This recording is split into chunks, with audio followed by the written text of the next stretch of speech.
Number one is protecting your peace. Learning to say no ruthlessly and walking away from chaos, gossip, drama, negativity, or any mood hoovers, even if they're within your family, is a life-changing action that will change your life, that will improve your life, that will show you have an elite level of self-care. Number two is mental hygiene. Think about what we do every day. Well, I hope you fucking do this every day, otherwise you smelly fuckers. We wash our bodies, don't we? We wash our bodies twice a day. We clean our teeth twice a day. How often do you declutter and reprogram your mind? How often do you get rid of all your dirty thoughts? Not those ones. But, clean up your mind, clean up your inputs, clean your mind like you clean your house or your body. Number three, internal boundaries. This is massive when I journaled this. An elite level of self-care means that you refuse to speak to yourself with disrespect. You are not your thoughts, but you are responsible for guiding them. So control your internal boundaries, not just your external boundaries, and talk to yourself like you talk to your best friend. Number four, emotional resilience and intelligence. You hear me talking about emotional intelligence all the time. Great book by Daniel Gorman. And emotional intelligence, in short, is the point between where you get triggered and you decide whether you're going to react or not. High level of emotional intelligence, the person won't react. Very low level, the person will react to even the smallest little trigger, usually because they're tired, unfit, eat shit, drink alcohol, take drugs, gamble, and get to bed late. The five main ones that we talked about. So learn how to feel your emotions without becoming them, and master the pause before reaction. Pause before reaction is huge. When you've got the ability for something to happen and you just pause and actually make a conscious decision whether you want to react or not, that's emotional intelligence. And learning to just sit with your emotions without reacting is a huge level of self-care. Otherwise, you'll just spend your whole life reactive. So number five was one of the biggest things that I've done in my life. And that's invest in therapy, coaching, and community. Investing in yourself is where the growth is at. I've invested over £175,000 in the last 5 or 6 years in mentors, coaching, business coaches, sales coaches, social media coaches, fitness coaches, nutrition coaches, right up from when I was fitness modeling, right through to the business stuff. So that's how I managed to grow, by getting knowledge from other people that have done there, achieved what I wanted to go, and learning from them. So, this also leads to the community that you're around and people that you spend time around. So, much like this one, is why sometimes it will trigger me when some people are, people inquire and they're either like, oh, can we come and have a coffee? Or can I have a coffee? Or can I just give you a ring and have a chat? These are random people, by the way, not people I know. And I feel a little bit rude sometimes. I don't want to say it, but I'm actually like, no, I can't, because my £175,000 worth of investment into my learning and my knowledge doesn't equate to me sharing that knowledge with you for a cup of Costa coffee, plus the amount of what I value my time at for that hour. And it sounds harsh, but again, this is learning to say no. Again, when some people quibble about investing, £200, £300, £400 a month to be part of the plan, and they're like, it's expensive. And it's like, well, it's not really, because they see it as time and effort, not the community didn't build itself, not the amount of trainings and learnings and knowledge and years that's gone into what's delivered. It's the same with, let's take Cam as an example, as a videographer, or people when I used to work in music. They will see everyone as an hourly rate. Well, £300 an hour. Well, that's a lot of money, isn't it? It is a lot of money, yeah.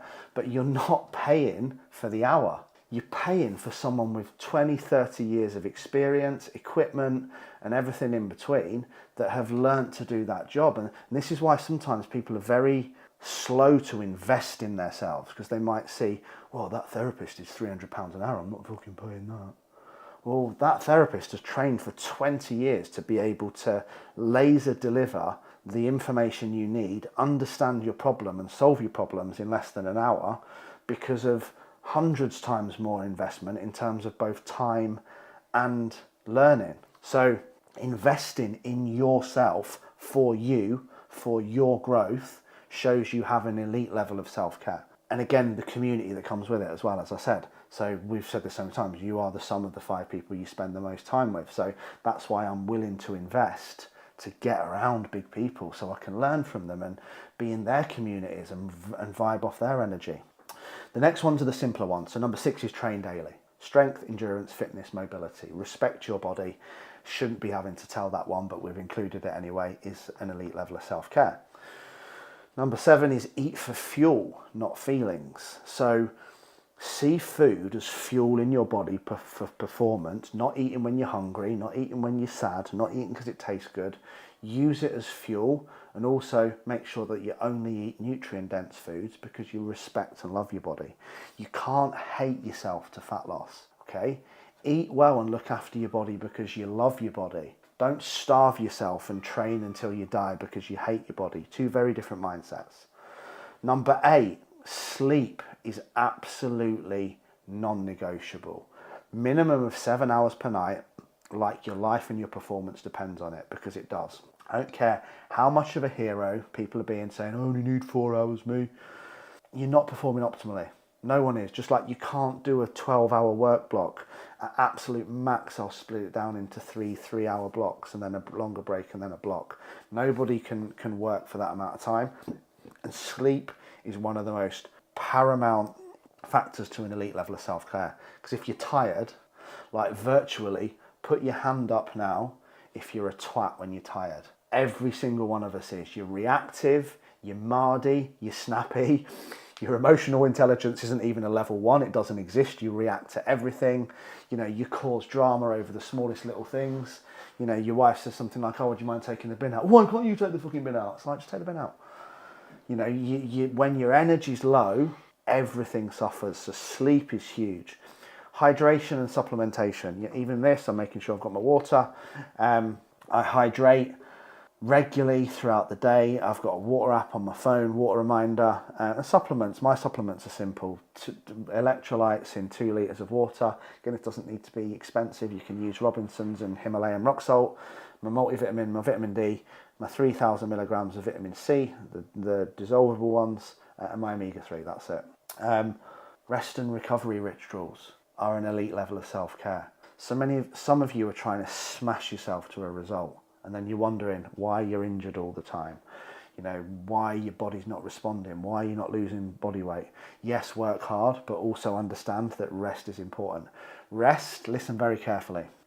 Rest and recovery is a prerequisite for optimal performance, not a reward for total burnout.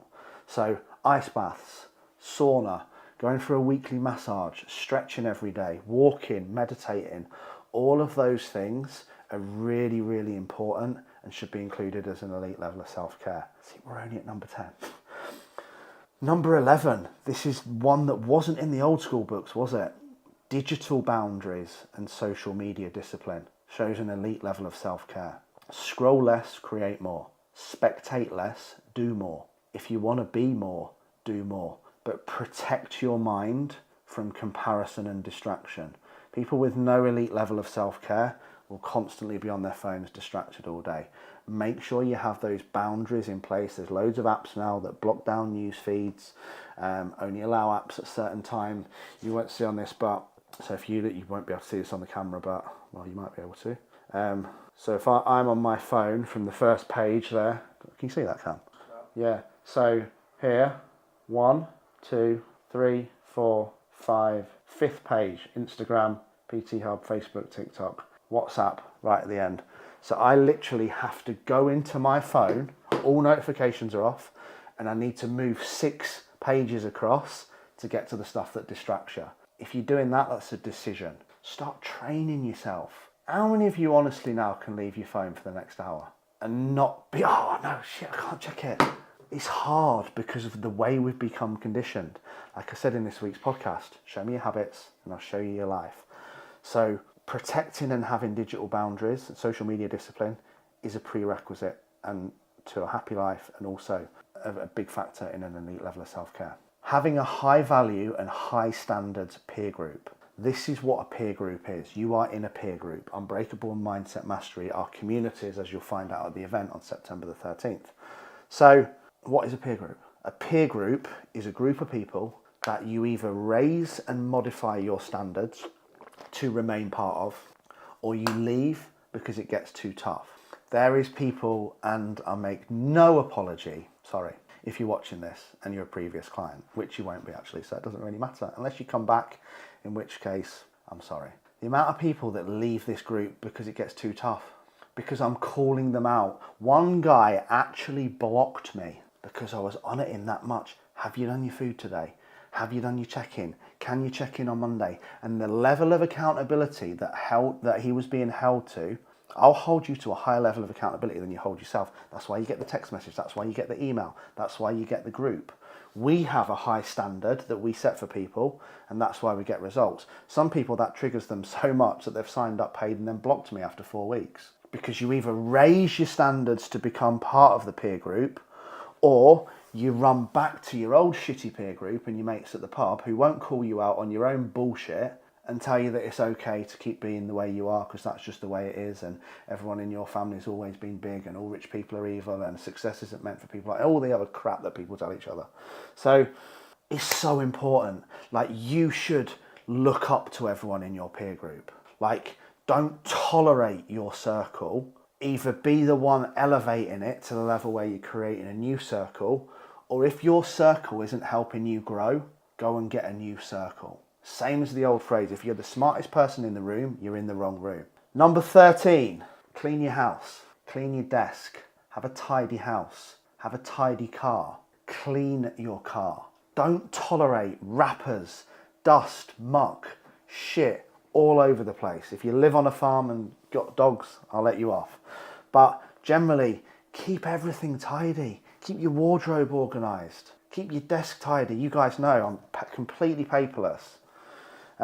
Your environment is a mirror of your mindset. So if you want a clean, tidy mind, have a clean, tidy car, clean, tidy house, clean, tidy clothes. Pride in your appearance, elite level of self-care. But again, a clean house and the state your house is in will show you the level of self-care that you have in your life. It's really important. Number 14, financial self-respect. Budget, invest, and plan. I didn't do this for a lot of my life. In fact, I did the opposite. Live below your means because you respect your future self. If you are living above your means, you are going to be collecting debt, and one day it's going to catch up and you're going to constantly be in a stress react, fight or flight, cortisol living responsive life because you're always going to be catching your ass. Respect yourself enough to plan, to invest and to budget, and that will have an elite level of mind care. The opposite is going to create stress. Number 15. This is my second favourite quote that I wrote down. Time ownership, not time management. How many books are written on time management? How often do we talk about time management? Whoever says time ownership? Lee Freeman, 2025. So time ownership is owning your own time and how you spend it, which comes from having an elite level of planning and scheduling. So you know what you do every day and you put you first. That's not selfish. That's elite performance.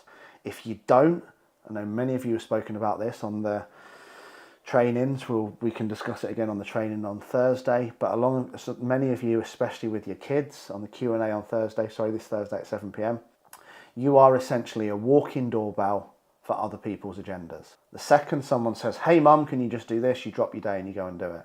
Or your husband or your wife or your friend or anyone. Some people still do that very well because they have good time management skills, but time ownership is a different level. Time ownership is planning, scheduling and executing with complete intention and having the strength to say no to everything that doesn't align with your mission, doesn't align with your values and doesn't align with your day. You guys know I have all the time in the world for anyone as long as they book an appointment or book a time in. I will not accept random phone calls throughout the day, and I certainly won't accept requests to book a catch up in sometime in the afternoon if it's been asked for in the morning. It simply won't happen. And you have to get really good at that. Think about it. Do any of you think I'm an arsehole because of that? No, you don't, because I've just explained to you. Unless it's like critical, as in you're sat on the Tower Bridge and you're about to jump off, whatever your drama is in your life, it's not important enough for me to change my day to fit it in, unless it is really, really, really serious. That's not being selfish, that's being strategic. And I will then offer the times when it is available for that person to book a slot in. If you're a person that just relentlessly replies to messages and emails and just picks the phone up and allows people just to ring them and they answer, your whole diet, you're just going to be back to being that pinball in the machine, distracted all the time. So get good at saying no and work on time ownership, not time management, is the 15th point of elite level of self-care. Number 16, which I'm going to finish on at the end because there's too much more detail to this one, but it's a morning routine that sets you up for success and builds into just becoming part of your routine, so you do it without thinking about it. Absolutely hilarious one as well about kids not doing what they're told but copying what they see. Logan's now up to 5 minutes in a completely cold shower. And the other day he thought it was really funny because he took it to one level and he actually did a yoga tree pose for the whole time. Crazy, right? And Nat's going, is our child like right in the head? Like, how can he do that?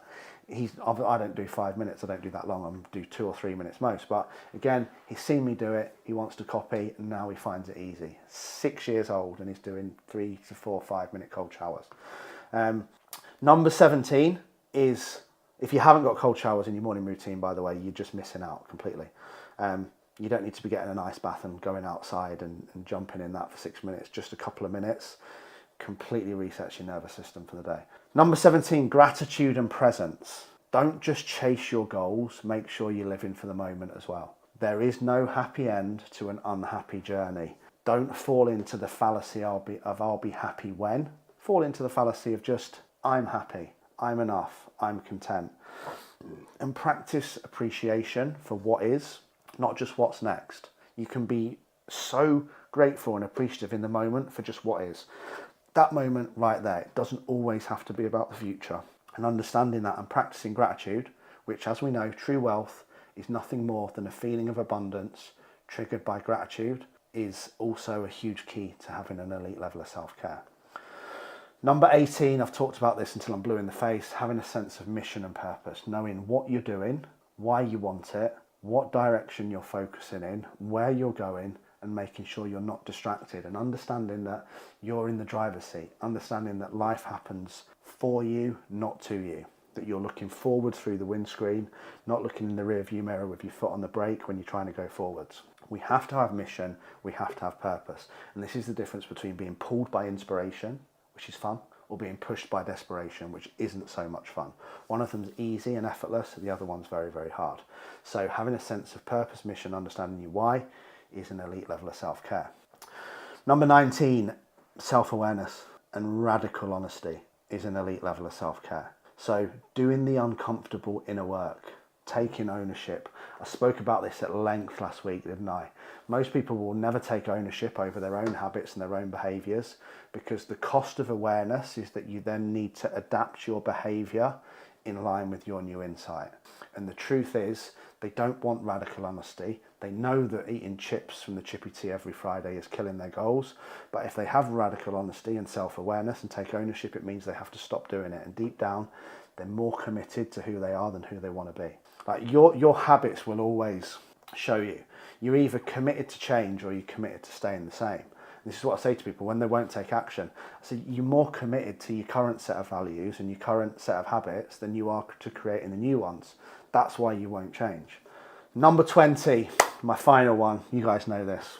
Integrity. Do what you said you would long after the mood that you said it in has gone. Keep your promises, but not just to others. Keep your promises to yourself. The reason why most people don't trust other people is deep down because they don't trust themselves. Integrity, without any shadow of a doubt, is the highest level of self-care. That means self-leadership, that means ownership, and keeping those promises to yourself, which builds your own trust in yourself, your own self-worth, and your own confidence. So there we go. Lots for you to go at this week. I would write those all down.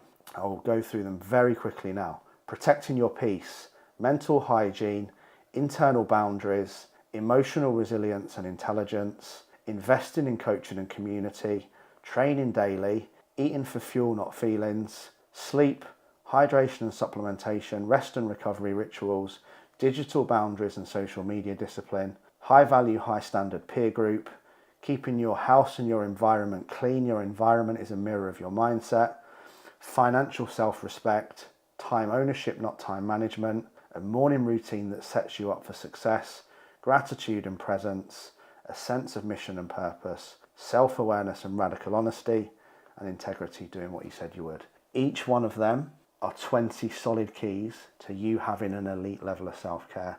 And an elite level of self-care combined with physical fitness is the key to everything in life, not just the mind, but the body as well.